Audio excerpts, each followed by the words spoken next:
இந்த படம் பண்ணும்போது நிறைய மன அழுத்தம், மன உடைச்சல் எனக்கு பர்சனலாக இருந்தது. அது கண்டுபிடிச்ச ஒரே பர்சன் பார்த்தீங்கன்னா சேரன்.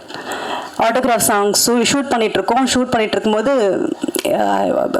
ரொம்ப ரொம்ப மன கஷ்டத்தில் இருந்தேன்.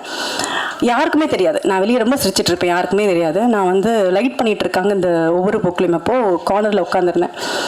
உட்காந்தோடனே அப்போ அவருக்கு என்ன தோணுச்சுன்னு தெரில, பக்கத்தில் வந்து உட்காந்தாரு. என்ன பிரச்சனை உனக்கு அப்படின்னு கேட்டார்.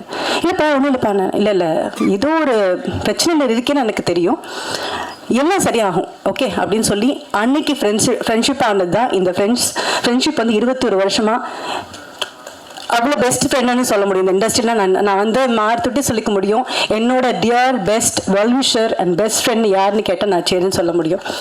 எல்லாரும் கேட்பாங்க, ஒரு ஆணும் பெண்ணும் வந்து ஃப்ரெண்ட்ஸாக இருக்க முடியுமா அப்படின்னு அப்போவே கேட்டாங்க என்கிட்ட. இந்த படம் பார்த்துட்டு ஒருத்தருக்கும் மீட் பண்ணும் போதெல்லாம் இருக்க முடியுமா அப்படின்னு கேட்டாங்க. நாங்கள் ப்ரூவ் பண்ணிகிட்ருக்கோம். என்னோட டியர் ஃப்ரெண்ட் சேரன்பா, நீங்கள் கண்டிப்பாக இந்த படம் உங்களுக்காக வெற்றி அடையணும்னு ஆசைப்படுறேன். இல்லை பிரிவும் சந்திப்பும் பண்ணணும்னு நினைக்கும் போதும் நம்ம ஃப்ரெண்ட்ஸ் தானே, எப்படி ஹஸ்பண்ட் ஒய்ஃபும் நடிக்கிறது அப்படின்னு கேட்டார். அவருக்கு அந்த ஒரு டவுட் இருந்தது. பட் அதை மீறி ஒரு நல்ல படங்கள் நாங்கள் பண்ண முடிஞ்சது. அண்ட் கண்டிப்பாக அந்த ரீரிலீஸ் ஒரு பெரிய வெற்றி அடையும்.